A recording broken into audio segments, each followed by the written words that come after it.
There are literally now 48 hours left for the chance of winning my personal classic motorcycle, a collector's dream, a 1953 MV AGUSTA CST175.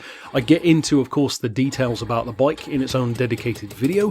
In the description there is a link to that one, of course, so if you are interested in winning your own beautiful collector's piece, which you could potentially use every day, then of course, check that one out. Although I did briefly touch on my thoughts already regarding Sophie, the newer generation, if you will, of AI in Gran Turismo 7 1.29 a few days ago, I wanted to have a dedicated video on this topic, because I think it's something that could be very easy to kind of gloss over, look past. I'm sure many people already have.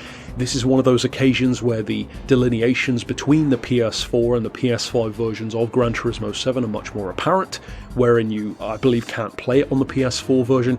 So for those people who haven't experienced it, what are my more in-depth thoughts and experiences and review of it? What is the experience like? What does it hold for the future? And just, overall thoughts. Overall, I have to say, probably a lot different to what many of the haters of the channel would like to think. It's a popular thing, it would seem, on certain platforms at least, for me to be the villain of the Gran Turismo community, something which, incidentally, I've decided to accept. I am accepting the title of villain of Gran Turismo because, for me, that means I don't have to do anything differently at all, apparently, except for those people, they can't hold me accountable anymore, because villains don't have to play by the rules, so that works out just fine for me. With that in mind, though, I really want to actually commend Polyphony, because I think Sophie is so good because it's so easy to miss.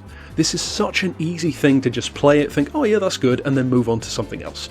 Because of two things. One, VR is in the update as well, which has, of course, got way more wow factor to it. Many people are much more interested in that. And secondly, I think it's kind of a shame that we knew about Sophie so far ahead in advance, because the hype has mostly died down from that time, especially when we already saw it go up against, for example, the Nations Cup drivers. With that in mind, though, I think one of the reasons why I'm so impressed with it, and why I think it's so good and such a good harbinger for the future, is because, as Todd Howard would say, it just works. Now, the whole point of Sophie is that it's not finished. It never will be. Much like we ourselves never are, it will continue learning, and that's the whole point. That's why it has so much potential, and if this is the beginning, then I think it's a really good sign of things to come. Now, I'm sure some people found some bugs or glitches with it, but for me personally, it was a very smooth experience, and it gives you a nice mix of like beginner, intermediate, expert, and 1v1 on the 4 different circuits with a bunch of different cars. There was only one thing I wish had been done different, and that is I would have loved to have tested Sophie on a dirt track. I really would have loved to see how the AI reacts to that, because it does make some mistakes and lose control even on the road occasionally, especially if you throw off the racing line or block it. So I'd be curious to see how that reacts on a dirt track, but for now it's obviously more of a road thing because Gran Turismo itself favours road circuits more than dirt. But I think, as I mentioned just now, the reason why it's so good, especially for 1.1 in effect, or 1.0 version of Sophie, is because it's just so seamless. It's understated because it works so well.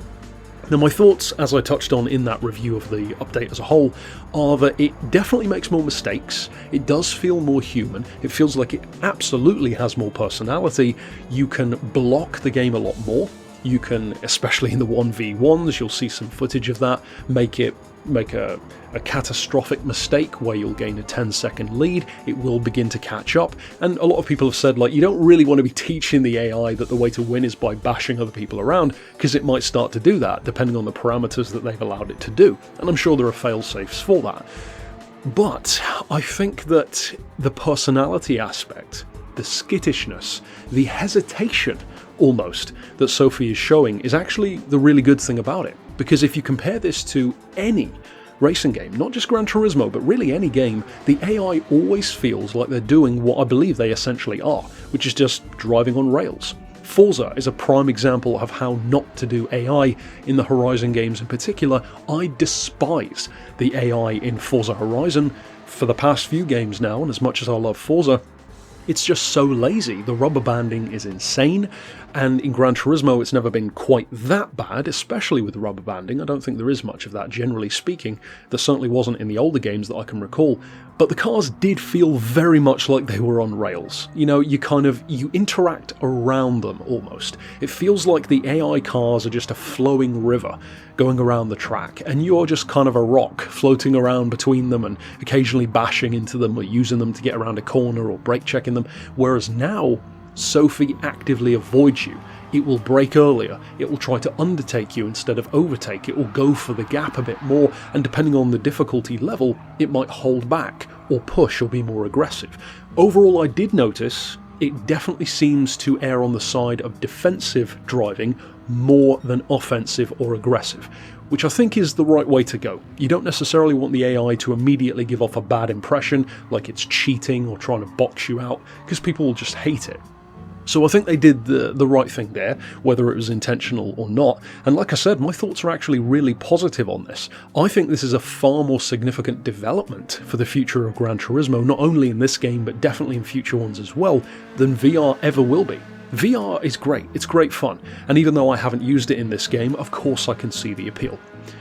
This, though, affects the fundamental core of all gameplay, regardless of what headset you're using, because this can mean that for those of us who maybe don't get the chance to get online as much, maybe for people who have a bad internet connection, constantly get kicked out of lobbies, or just want to enjoy a career mode like a traditional Gran Turismo game would have, it means that now the potential is there, and whenever this is more fully implemented at least, to actually have more of an enjoyable experience against the AI. I think that as far as what is in effect an in-game tech demo, it's a fantastic debut.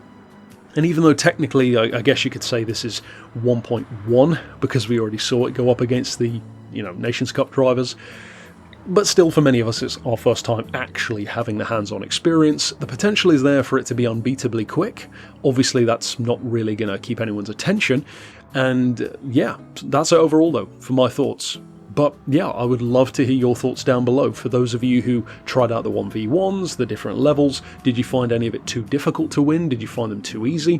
One final thought for me would be that I did notice there is a bit of a jump in difficulty between the different levels. Like, easy is ridiculously easy. It almost feels like there are 5 or 6 different levels, and we showcased 1 and then 5 and 6, without any 2, 3 and 4 in between. So it was just super easy, barely an inconvenience, and then we went to like, okay, this is really getting into it, and now super quick, still beatable, but the car would usually be a couple of seconds behind you at the most.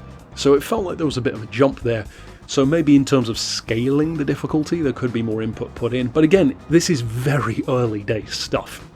And as far as a tech demo goes, I'm really excited for the future. The reason why it's so good is because it's so easy to miss how good it is. Subtle brilliance. So well done to Polyphony. For those who like to think that I always criticise them, this is a prime example of when I don't. And like I said, I'd love to hear your thoughts either way down below. But until next time, I'll see you then. And of course, for now, as always, thanks for watching.